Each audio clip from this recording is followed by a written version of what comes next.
Como siempre, ahora vamos a compartir en redes una interesante nota, interesante entrevista. Estas lindas charlas que nos gusta conocer, aprender, y lo tenemos en línea. Ya lo va a estar presentando Gustavo, que ha sido el encargado de encontrar el contacto con Luis Burgos. Así que muchas gracias por el tiempo. Bueno, Arce, usted estuvo trabajando mucho para encontrarlo. Sí, la verdad a Luis. que sí, porque siempre nos interesan este tipo de temas. Los saludamos, le damos los muy buenos días. Luis Burgos es actual titular de la FAO. ¿Qué es la FAO? Es la Fundación Argentina de Omnilogía. Desde 1964 es miembro fundador de ICOU, investigadores de campo OVNI de investigadores OVNI unidos. Y nos interesaba mucho poder charlar respecto de algunos eventos que suceden en la provincia, pero también de esto que es OVNI a nivel internacional, que ellos estudian mucho. Luis, ¿cómo le va? Muy buenos días. Hola Gustavo, Inés, buenos días. Buen día, muchas gracias por el tiempo, Luis. No, por favor. Bueno, Luis, oriundo de Ensenada, provincia de Buenos Aires, una ciudad rioplatense, lindera a la ciudad de La Plata. Ajá, bien. Esto es para que la gente vaya conociendo un poco respecto de quién es Luis Burgos antes de que nos metamos un poco en este tema. Luis, ¿cuánto hace que está vinculado, interesado en el fenómeno OVNI? Bueno, yo tomo como inicio de mi carrera de ufólogo o investigador de OVNI el famoso 20 de julio del año 69, cuando el hombre supuestamente llegó a la Luna. Digo supuestamente porque después, con los años, me convertí, no sé si fui el primer argentino o uno de los primeros argentinos en descreer la noticia, ¿no? Pero bueno, eso es tema para otra historia. Recuerdo que mis padres tenían un negocio de diarios y revistas en la ciudad de Ensenada, y era una época de mucha actividad OVNI, la década del 60, y bueno, yo con mis 9, 10, 11 años, como decimos habitualmente, paraba la oreja como un chico, ¿no? Escuchando a mi papá hablar con los clientes. Hablaba flotilla de OVNI en Tucumán, aterrizó un OVNI en la provincia de Buenos Aires, se vieron OVNIs en Córdoba, etcétera, etcétera, y a mí me fue volcando toda esa curiosidad, a tal punto que ya el 20 de julio, de aquel año, mirando el viejo televisor blanco y negro, lo que más quería ver atrás de los astronautas ahí pisando la luna era un plato volador, ¿no? Bueno, al otro día ya pedí permiso en el colegio, en la escuela secundaria, estaba ya en primer año, y bueno, la directora me dio permiso para dar charlas del tema, formé mi biblioteca, empezamos a dar charlas y conferencias a los padres, incluso venían los mismos profesores y preceptores, una época muy linda, y que de ahí nació el primer grupo que tuve, que se llamó HEIDOVNI, Grupo Estudiantil Investigador de OVNI, ¿no? Que duró unos años con compañeros de colegio. Ya después, en el año 84, formalicé lo que es la actual FAO, Fundación Argentina de Omnilogía, que tiene allá un nivel abarcativo mucho más grande porque prácticamente cubrimos todo el territorio argentino. Luis, ¿cómo lo mira la gente respecto de esto en el paso del tiempo, no? Porque ahora ha cambiado mucho. Mucha gente descreída en su momento de todo esto, era una cuestión como demasiado loca y muy egoísta inclusive, porque la verdad que pensar que somos los únicos que estamos en el universo también hasta demasiado egoísta. ¿Cómo ha tomado la gente en el paso del tiempo el cambio, no? También de pensamiento, de criterio en cuanto a esto. Sí, ahí tiene razón Inés, escuché que decía que ahora cambió mucho, evidentemente, hace 52 años que estoy en esto, y bueno, allá por los 60, fines de 60, principios de 70, era el nene loco de los ovnis, el que quería los platos voladores. Recuerdo que la gente grande me decía, nene, te vas a enloquecer, deja ese tema. A tal punto que en esa época, no sé si ahora se sigue usando, se utilizaba mucho la maestra particular. Y mi madre me mandaba a hacer los deberes, a tener más refuerzo escolar con una maestra particular, y un día la llama a mi mamá, que quería hablar con ella, y prácticamente le objetó, porque el chico, cada vez que le doy un tema libre en redacción, me pone, vi un plato volador, viajé a la luna, bajaron los marcianos. Ya estaba preocupada. Claro, y mi mamá, bueno, le explicó que me gustaba el tema porque a mi papá, el marido de ella, obviamente le interesaba el tema y lo hablaba con los clientes, más teniendo los diarios y revistas a mano todos los días, ¿no? Claro, y la tecnología también, que tiene mucho que ver con esto, Luis, de tener acceso hoy a la información y lo que ocurre en otros lugares del mundo, ¿no? Sí, totalmente. Ese es un gran avance, afortunadamente, que lo tenemos a mano. evidentemente hoy, anoche si hubo un caso, vamos a suponer, ahí en Entre Ríos, ya lo tenemos tildado en nuestro banco de datos. En esa época me acuerdo de las cartas que llegaban al mes, a los 20 días, haciendo cartas con las viejas Remington, Olivetti, ¿no? Bueno, era otra época, era todo a tránsito, tracción a sangre, como decimos, ¿no? Pero bueno, hoy se simplificó todo, tenemos incluso un banco de datos de unos 6.000 casos almacenados desde el año 47 ahora, de eventos que sacamos de la prensa, de nuestras investigaciones, de colegas, y ya podemos hacer un trabajo mucho más objetivo, con análisis, estadísticas, croquis. O sea, es todo en base a cómo fueron cambiando los tiempos, obviamente. Seguro. Bueno, Luis, lo voy trayendo un poco acá para la provincia de Entre Ríos, que fue lo que nos llamó la atención y que una de las notas que habíamos visto, detrás de muchas cosas que nosotros venimos siguiendo, de lo que viene sucediendo con las mutilaciones, con algunos avistajes y demás, ¿no? Pero bueno, esto que sucedió en Gualeguaychú, que nosotros en su momento habíamos hablado, no sé si estaba al tanto allí, en lo que sucedió en San Antonio de Areco también, con esta aparición de estos aros, ¿no? Hace como dos o 3 años atrás. Sí. Y bueno, y esto que ahora también se logra visualizar allí en Gualeguaychú, estas marcas, estos círculos perfectos, ¿no? Que dirían que podría ser de un aterrizaje. ¿Qué hay de esto? Ustedes han sacado un informe importante respecto de esto. Sí, de hecho les hago la aclaración que, bueno, tuve la suerte de que Entre Ríos sea una de las provincias que más he investigado in situ el fenómeno ovni. Es una zona, como yo siempre digo, tierra de ovnis, sobre todo en lo que hace a extrañas marcas en los campos. Ya desde la década del 60 y del 70 tenemos numerosos casos de estas apariciones de marcas, o sea que no es ninguna novedad que en Gualeguaychú, que es uno de los sitios top dentro de la provincia de Entre Ríos, donde más se da el fenómeno ovni, donde más la gente y sus pobladores lo denuncian.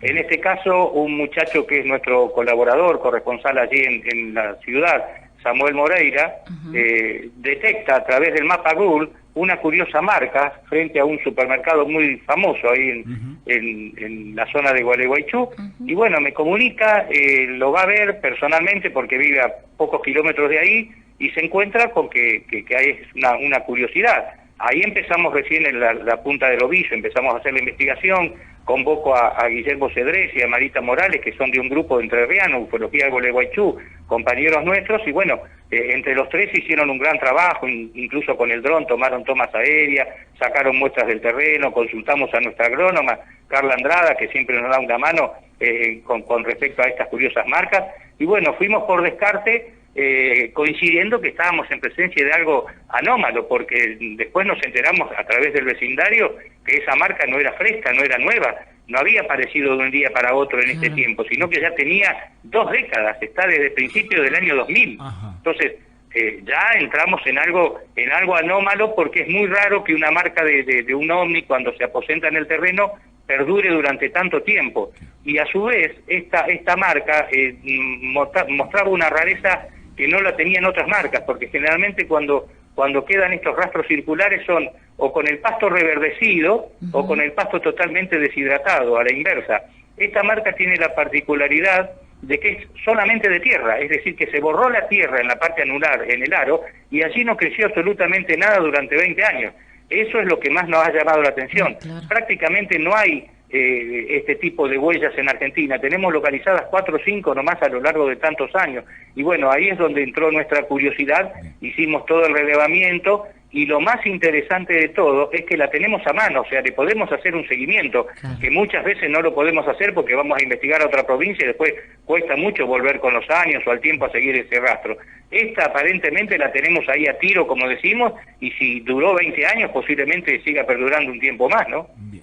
Detrás de todas estas investigaciones, porque cada vez que dialogamos con alguien especializado al respecto, siempre sabemos que hay un equipo de especialistas detrás que no solamente están son abarcativos de la ufología de los ovnis, sino usted me decía que una persona encargada del agro, con la parte química, todo, porque en realidad lo que se trata de hacer es sacar del medio todo lo que pueda llegar a haber causado esto que tenga relación con el ovni, ¿no?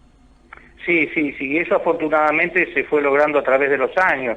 O sea, el asesoramiento uno lo tiene que tener constantemente, tanto en fotografía, en la parte fílmica, en ingenieros agrónomos, o sea, todo tiene que ver con todo. Incluso ustedes mencionaban hace un rato también el tema de las mutilaciones, también tenemos asesores en la parte de mutilaciones de ganado, que ahí en Entre Ríos se ha dado mucho también últimamente. Sí, O sea, el año pasado hubo 2 o 3 casos cercanos acá a la ciudad de Nogoyá, donde vivimos. Nosotros somos del centro de la provincia y ocurrieron varios casos y no hay ningún tipo de respuesta que a uno lo conforme, ¿no? Exacto. Bueno, este año se dieron 3 casos ahí en la provincia, hace poco tiempo, en los últimos meses, que afortunadamente los pudimos investigar a través de Edith Moneda, nuestra corresponsal allí en la zona de Colón. Es decir que el fenómeno va de la mano en circunstancias y extrañezas. Lo que nosotros siempre buscamos es la anomalía. O sea, por descarte llegamos a una anomalía. Yo siempre digo que tengo en mi poder una hipótesis que por ahí a muchos no les convence, porque yo digo que la hipótesis 100 que yo manejo nos habla que cada 100 avistamientos o denuncias de OVNI, el 90% son confusiones o fraudes. La gente se confunde con la estación espacial, con satélites, con aviones, con helicópteros, con drones, y lo demás está en la parte ya fraudulenta, que es, bueno, vaya a saber las intenciones de quien lo realiza. El 9% restante son prototipos, en mi parecer, en mi opinión, americanos. O sea, no sé si son naves de espionaje, pero son prototipos terrestres que andan haciendo de la suya en todos los campos de Argentina, Chile, Uruguay, Brasil, etcétera. Y solamente el 1%, a mi entender, quedaría como no explicable. Es decir, que no le encontramos algo convencional, y ahí es donde salta la extrañeza. Ahora bien, muchos me dicen, es muy poco el 1%, pero si sumamos el 1% de todos los países del mundo, desde el año 47, cuando nació el fenómeno OVNI o los platos voladores en el mundo, ya ahí nomás tenemos miles y miles de casos sin explicar, tanto en Argentina, en Sudamérica, en Estados Unidos y en Europa. ¿Me explico? Sí, totalmente. Luis, o sea, a estas alturas, ¿alguien puede, o usted mismo, decirnos si la realidad es que esto es causal de un ovni o de la presencia extraterrestre o de un aparato que ha venido desde el más allá? O sea, ¿se puede hablar concretamente hoy justamente de ese tipo de datos? No, entramos ya ahí en el terreno de las suposiciones. Hay 3 preguntas que yo en 52 años de investigar el fenómeno in situ, yo no las puedo contestar. Quizás otro se arriesgue, vaya a saber sus causas, sus cuestiones. Yo digo que el fenómeno no sabemos de dónde viene, ni siquiera si es extraterrestre. Nosotros no investigamos el fenómeno extraterrestre, investigamos el fenómeno OVNI. Lo extraterrestre es una variante más que nos marca o un indicio del fenómeno. No sabemos cómo hacen para venir, cuál es el método, la propulsión que utilizan, si es que vienen del espacio exterior, porque las distancias son siderales. Y tampoco sabemos el objetivo, no sabemos, o opinamos, no, son buenos porque no nos atacaron, son buenos porque no nos invadieron. No sabemos si son buenos, son malos, o directamente nos ignoran y no le interesa la parte humana y le interesa más la parte de la flora o de la fauna. Entonces, esas 3 preguntas no las podemos discernir ni prácticamente sellar. Lo que yo estoy totalmente convencido que es un fenómeno físico, aéreo, eminentemente nocturno, que hace sus incursiones y deja sus secuelas. Entre las secuelas, yo por ejemplo les puedo decir que tengo en mi poder restos de un ovni que descendió en las cuchillas uruguayas de Pueblo Achar, un pueblo del departamento de Tacuarembó, en Uruguay, en la década del 70, y afortunadamente pude traer ese material que dejó el aparato cuando se aposentó en el terreno, y lo hicimos analizar en distintas dependencias de acá de la Universidad Nacional de La Plata, y todas fueron coincidentes. Se trata de una especie de duraluminio, una aleación artificial de aluminio, el aluminio funde a 660 grados, mezclado con manganeso, titanio, etcétera, etcétera. Todos esos análisis oficiales, de los pocos que hay en el país, bueno, dieron como resultado esta aleación artificial, que está invalidando un meteorito, algo natural del terreno, etcétera, etcétera. Ahora bien, los químicos y científicos que lo analizaron no me dijeron, Burgos, lo felicito, esto es de otro planeta, esto no se conoce en el planeta Tierra. Me dieron solamente el índice de la aleación, 85% de aluminio, que le da dureza y liviandad mezclada con otros elementos químicos. De ahí a que nosotros suponemos Si es un ovni, somos nosotros los ufólogos los que tenemos que dar las chances de opinar y de exponer a la opinión pública esto. Seguro. No lo van a decir los científicos, no lo va a decir la ciencia, ni el CONICET, ni la Fuerza Aérea, ni meteorología, ni astronomía. ¿Me explico? Seguro. Sí, sí. Siempre que charlamos, Luis, con gente especializada y estudiosa en estos casos que cada tanto nosotros nos interesa contactarlos y charlar sobre estos temas, yo siempre me pregunto y les hago esta pregunta: ¿por qué siempre son este grupo de personas, de estudiosos, como es su caso, los que hablan sobre estos temas, ¿no? Y por qué no solamente en el Estado argentino, sino en otros lugares del mundo, ¿por qué no hablan? ¿Por qué no investigan? ¿Por qué se cierran tanto a esto? Sí, evidentemente estamos prácticamente como cuando empezamos, ¿no? Como cuando salimos de España, como dice el dicho, porque si el fenómeno empezó en el año 47, el primer plato volador en el mundo fue en el año 47, y el primer caso en Argentina, el primer plato volador fue el 10 de julio del año 47 acá en la ciudad de La Plata, ahí arrancamos con una seguidilla de unos 6.000, 7.000 casos que ya tenemos catalogados. Ahora bien, tanto en el 47 como en el 2021, el tema sigue siendo tabú. Nosotros acá en la ciudad de La Plata tenemos a pocos metros el Observatorio Astronómico de La Plata, y cada vez que salimos a difundir el tema OVNI, y bueno, lo que menos nos tratan es que somos locos, chantas, que le mentimos a la gente y que lo que vio la gente, pero no es lo que decimos nosotros, sino que se desmiente al testigo, se desmiente al pescador, al cazador, al ruralista, al automovilista, que vio un fenómeno luminoso anómalo de la noche anterior y no le han dado explicación, le han dicho simplemente que se trató de un bólido, de un meteorito, de un avión, de esto, del otro, y bueno, pero ni siquiera lo investigan, porque si hay una investigación detrás y demuestran que el cazador, el pescador o el ruralista que se levanta a las 5 de la mañana arando el campo se equivocó, bueno, que lo digan con un fundamento, con una investigación in situ. No, directamente se desmiente, como desmintieron las mutilaciones que ustedes hicieron referencia, cuando allá por el 2002 arreciaron en Argentina, y a los 2 meses el SENASA salió echándole la culpa a un ratón que, bueno, es ridículo, ¿no? El ratón hocicudo, que yo sé que existe en la Patagonia, en la Mesopotamia y en la zona de ustedes, hay una colonia muy chica, pero el ratón hocicudo, por ejemplo, no existe en la Patagonia, en Cuyo, en el norte. Entonces, generalizar y negar porque sí, ya es algo que escapa a la ciencia, incluso que ellos tendrían todos los elementos para resolverlo, ¿no? Totalmente.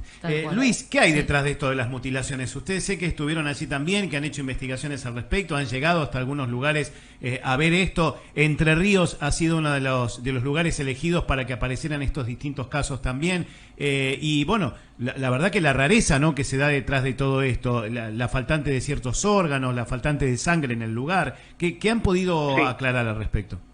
Bueno, nosotros cuando nos tomó de plano este tema mutilatorio, irrumpió allá por abril del 2002, nos tomó de sorpresa porque era un país que Argentina no tenía mutilaciones anteriormente. Tal vez alguno por ahí decía, sí, se encontró un animal mutilado en los 60, en los 70, pero oficialmente, digamos, entre comillas, irrumpió y con gran aceleración en el año 2002, y yo les puedo asegurar que no paró hasta el día de hoy. Nosotros todos los meses recibimos de un campo, un productor, un peón, el dueño de un campo, un animal mutilado, tanto vacuno como equino, como otros animales. Nosotros contabilizamos desde el año 2002 a hoy aproximadamente 700, 800 mutilaciones que hemos tenido y que tenemos catalogadas en nuestros archivos. Es decir, es un fenómeno sistemático, inteligente, nocturno, luminoso, aéreo, y que muchas veces nos hemos llevado la sorpresa que fuimos a investigar un caso de mutilación y la persona o el peón del campo nos dice allá donde apareció la luz anoche, o en aquel monte, en aquel molino, y vamos y está el animal mutilado, y capaz que ese animal no era de ese cuadro, era de otro cuadro de un vecino, y fue transportado varios centenares de metros o kilómetros para depositarlo ahí. Es decir, que estamos en presencia de una impunidad total en materia de mutilaciones, porque yo les puedo asegurar, a lo largo de tanto trasquinar en estos campos, que hubo noches que productores que le han matado 10, 12, 15 animales y han estado con los peones arma en mano esperando a ver si baja una luz o algo para que le venga a mutilar el animal. Es una pérdida muy grande, no es que se murió una vaca de hambre por enfermedad o por frío en invierno. Estamos en presencia de algo que no tiene explicación, Y por eso nos llama poderosamente la atención que el SENASA, muy suelto de cuerpo, allá por el 2002, haya liquidado prácticamente el tema mutilación, echándole la culpa a un ratón que nunca se pudo explicar el porqué de la muerte del animal, porque vamos a suponer que sean los ratones. Yo quisiera que me explique alguien, un veterinario, alguien del CONICET, alguien del SENASA, cómo matan el animal, porque hasta ahora no sabemos cómo muere. Sabemos que aparece mutilado, pero no tenemos el elemento causante que ejecute al animal. ¿Cómo lo matan? ¿Me explico? Sí.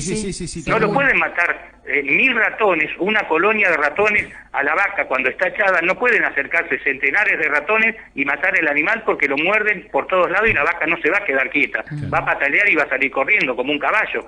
Bueno, esto es realmente lo más asombroso de todo, cómo es que muere el animal. Eso no tiene ningún tipo de asidero ni explicación. Luis, ¿por qué cree que Entre Ríos es uno de los lugares puntualmente en donde en estos últimos años han aparecido muchos casos respecto de estas apariciones de círculos, estos de las mutilaciones, personas que dicen haber ¿qué tiene Entre Ríos? ¿Tiene eso que le gusta, que está rodeado de ríos? De agua. De Entre Ríos. Claro, ustedes mismos lo han dicho, el fenómeno ovni, lo principal que busca cuando se acerca al terreno, a la superficie, es el agua.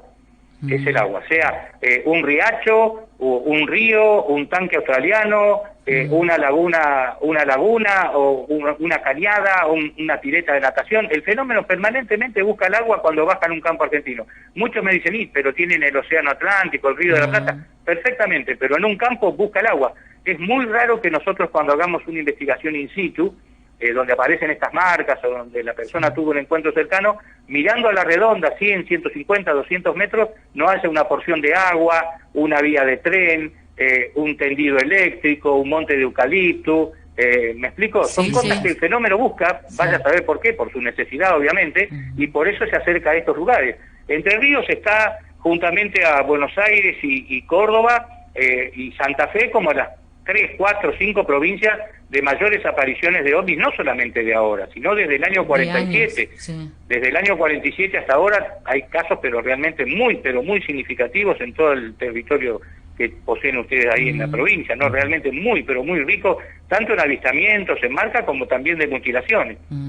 Seguro. Luis, como para ir cerrando, le digo, para también dejar un poco... Es muy atrapante, tendríamos que tener un programa diario con Luis, una semana, hacer un especial. Ahora le vamos a preguntar, porque me parece que Luis también incursiona también en las programaciones y para contar esto y dentro de sus canales. Luis, como para dejar un poco claro también, porque cuando normalmente se habla de OVNI, no toda la gente conoce, sabe, por así mucho lo poco que se lee o que se escucha. Cuando uno habla de OVNI, dice OVNI y lo primero que a uno lo relaciona es con algo extraterrestre, con una película, digamos, esperando que venga un marciano y una nave de otro planeta. Pero en realidad, cuando hablamos de OVNI, hablamos de un objeto volador no identificado, por lo cual es mucho más amplio todavía la palabra OVNI. Sí, tal cual, es lo que hacemos.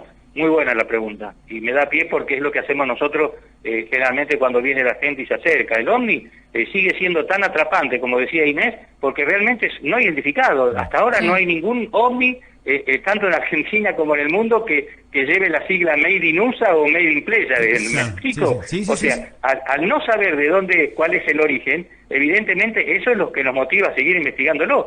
Si todos supiéramos que el OVNI sea americano o sea extraterrestre, bueno, ya tenemos un paso muy simplificado en la cuenta, ¿no? Entonces, hay muchas variantes. OVNI no quiere decir extraterrestre, evidentemente, y nosotros no investigamos extraterrestre. El OVNI es una porción, lo extraterrestre es una porción más del entorno del supuesto origen y naturaleza del fenómeno. Hoy por hoy sigue siendo la palabra más atrapante de lo extraterrestre, pero hay investigadores a través de los años que se han volcado al ovni de otra dimensión, al viajero del tiempo, al de mundos paralelos, a los intraterrestres. Me explico, hay otras variantes, a los terrestres. Yo no tengo ningún tipo de duda que también enquistado dentro del fenómeno que tanto estudiamos e investigamos, hay un prototipo terrestre que hace de las suyas y que muchas veces suele confundir con el ovni que verdaderamente uno quiere investigar. Hoy por hoy, por ejemplo, lo primero que tenemos que descartar a la distancia en una filmación o un testigo en un campo, esos son los drones.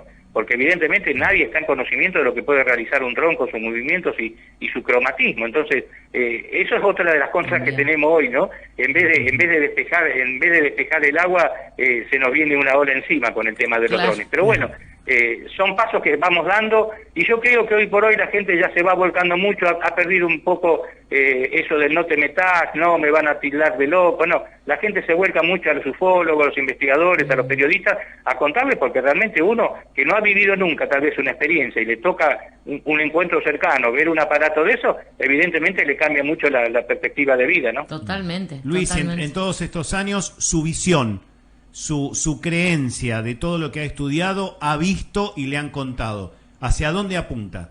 Hoy Luis Burgos, ¿qué cree que existe detrás de todo esto?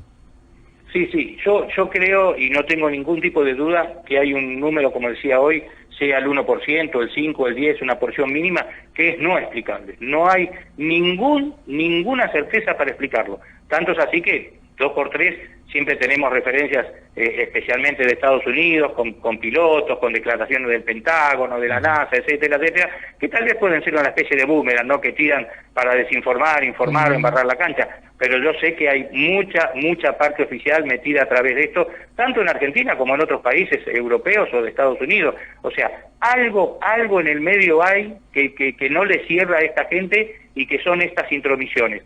Ahora, si son del espacio exterior, evidentemente estamos en presencia de una super tecnología que tal vez vaya a saber cuándo van a hacer contacto con nosotros. Por algo, los apurados somos nosotros, queremos que el contacto sea inminente, o muchos dicen ya es inminente el contacto, y bueno, estadísticamente le podemos demostrar que hay un retroceso a nivel de apariciones muy notable en los últimos años. Pero bueno, uno siempre tiene esa esperanza de que el día de mañana se sepa la verdad o nos acerquemos a ella. Lo peor que nos puede pasar es que nos vayamos del mundo y bueno, y no tengamos esa certeza. Yo siempre digo que el último minuto de mi vida en este planeta quisiera que aparezca el que está detrás del fenómeno y me diga, bueno, Luis, todo lo que pasaste en tu vida investigándome fui yo. Ahí voy a morir contento como el sargento Cabral.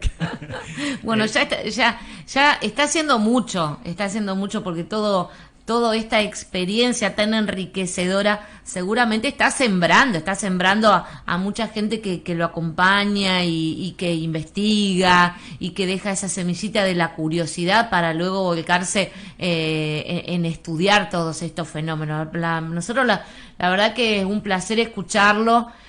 Lo tratamos este tema siempre con mucha seriedad, porque nos interesa, porque somos curiosos también cada vez que ocurren noticias como esta, de tratarla, y le cuento que tenemos una audiencia que está ahí muy atenta escuchando y agradecidos por el tiempo, Luis, de conocer su trabajo.